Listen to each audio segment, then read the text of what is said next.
जय जगन्नाथ नमस्कार। पाकिस्तान कथा कौन कहवा फाइनाली यू टर्न नवाक ताको पहला छिप पकईकी चाटिया लोक से एथरे किसी द्विमत हबार ना जोटा स्पेकुलेट कराला कि नहीं पाकिस्तान यू टर्न कर जिते भी बॉयकट कले कौन हम ठीक टाइम पूर्व से डेफिनेटली यू टर्न कर जहाँ स्पेकुलेट करा ही आज सकाल जो मुझे उठे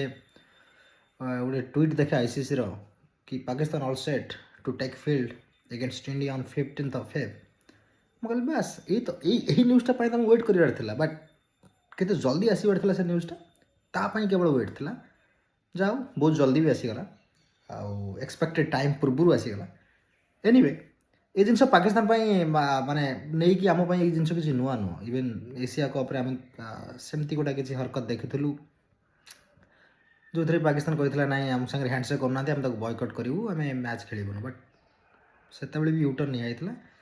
तो बहुत weak board weak I mean personality board अच्छा भितर मेम्बर मैंने जो अच्छा सब तो ये जिन किसी नुआ नुह आम मानी इंडिया पाकिस्तान मैच हबार थिला हैला बट मझे गोटे ड्रामाबाजी चलता जोटा कि जहाँ हो सर्ट आउट होगा बट ता भर भी किसी जोटा आसूची खबर कि पाकिस्तान आउ बांग्लादेश बोर्ड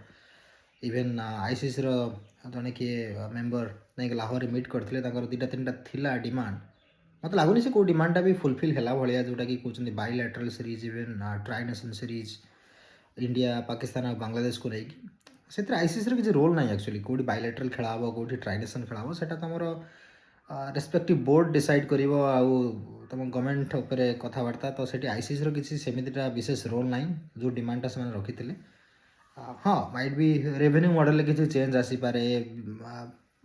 पीसीबी या बीसीबी को किसी सांक्शन न लगी पारू से सब जिन